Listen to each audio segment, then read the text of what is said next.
Hi friends, welcome to triple K pigeon loft. Triple K pigeon ಲಾಫ್ಟ್ಗೆ ಸುಸ್ವಾಗತ. ಯಾರ್ಯಾರು ನಮ್ಮ ವಿಡಿಯೋನ ನೋಡ್ತಾ ಇದ್ದೀರಾ, ಮೊದಲಿಗೆ ವಿಡಿಯೋನ ನೋಡ್ತಾ ಇರೋದು ಕಮೆಂಟ್ ಮಾಡಿ ಮತ್ತು ಲೈಕ್ ಮಾಡಿ, ವಿಡಿಯೋನ ಶೇರ್ ಮಾಡಿ ಮತ್ತು ಸಬ್ಸ್ಕ್ರೈಬ್ ಮಾಡಿ. ಪ್ಲೀಸ್ ನಮ್ಮ ಚಾನಲ್ಗೆ ಸಬ್ಸ್ಕ್ರೈಬ್ ಮಾಡಿ ಫ್ರೆಂಡ್ಸ್. ನೋಡ್ಬೋದು ನಮ್ಮ ಪಿಸ್ಟನ್ ಆ್ಯಂಡ್ ಟಾರ್ಜನ್ ಹಕ್ಕಿ ಮೊಟ್ಟೆ ಇಟ್ಟಿದೆ. ನಮ್ಮ ಟಾರ್ಜನ್ ಮೇಲ್ ಹಕ್ಕಿ, ಪಿಸ್ಟನ್ ಫಿಮೇಲ್ ಹಕ್ಕಿ. ನೋಡ್ಬೋದು ಮೊಟ್ಟೆ ಇಟ್ಟಿದೆ. ನೋಡಿ ನಮ್ಮ ಟಾರ್ಜನ್ ಹೇಗೆ ಫೈಟ್ ಕೊಡ್ತಾ ಇದ್ದಾನೆ ಅಂತ. ಗೂಡು ಒಳಕ್ಕೆ ಕೈ ಹಾಕ್ಲಿಕ್ಕೆ ಬಿಡಲ್ಲ ಅವನು. ತುಂಬ ಹೆಲ್ದಿ ಆ್ಯಂಡ್ ಸ್ಟ್ರಾಂಗ್ ಇದ್ದಾನೆ. ನೋಡಿ ಹೇಗೆ ಹೊಡಿತಾನೆ ಅಂತ ನೋಡಿ.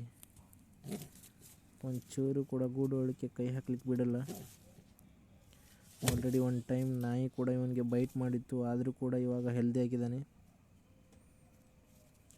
ನಮ್ಮ ಕೇಜಲ್ಲಿ ಸ್ಟ್ರಾಂಗ್ ಹಕ್ಕಿ ಅಂದರೆ ಟಾರ್ಜನ್ ಹಕ್ಕಿನೇ. ನೋಡ್ಬೋದು ಇವಾಗ ನಿಮಗೆ ಪಿಸ್ಟನ್ ಹಕ್ಕಿಯನ್ನು ಕೂಡ ತೋರಿಸ್ತೀನಿ, ಅದರ ಮೊಟ್ಟೆ ಕೂಡ ತೋರಿಸ್ತೀನಿ ನೋಡಿ. ಇವಾಗ ನೋಡಿ ಹೇಗೆ ಹಿಂದ್ಗಡೆ ಸರಿತಾವನೆ ಅಂತ ಹೆದರಿ. ನೋಡಿ ನಮ್ಮ ಪಿಸ್ಟನ್ ಹಕ್ಕಿ ಹೇಗೆ ಕೂತಿದೆ ಅಂತ ಮೊಟ್ಟೆ ಮೇಲೆ. ನೋಡಿ ಕೆಳಗಡೆ ಮೊಟ್ಟೆ ಇದೆ. ನೋಡಿ ಇವಳು ಹೇಗೆ ತರಿಸ್ತಾಳೆ ಅಂತ. ಮೊಟ್ಟೆ ಮುಟ್ಲಿಕ್ಕೆ ಬಿಡಲ್ಲ, ಎರಡು ಮೊಟ್ಟೆ ಇದೆ ಕೆಳಗಡೆ. ನಮ್ಮ ಪಿಸ್ಟನ್ ಹಕ್ಕಿ ಐಸ್ ಕೂಡ ತೋರಿಸ್ತೀನಿ ನೋಡಿ. ರೆಡ್ ಆ್ಯಂಡ್ ವೈಟ್ ಐಸ್ ಇದೆ. ನೋಡಿ ಹೇಗಿದೆ ಅಂತ ಐಸು. ಮತ್ತು ನಮ್ಮ ಹಕ್ಕಿಗೆ ಇವಾಗ ನೀರು ಕುಡಿಸ್ಬೇಕು. ನೀರು ಕೂಡ ಇಡ್ತೀನಿ ಇವಾಗ.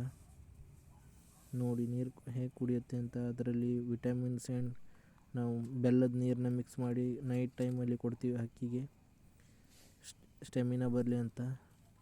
ಥ್ಯಾಂಕ್ ಯು ಫ್ರೆಂಡ್ಸ್, ವಿಡಿಯೋನ ವಾಚ್ ಮಾಡಿದ್ದಕ್ಕೆ.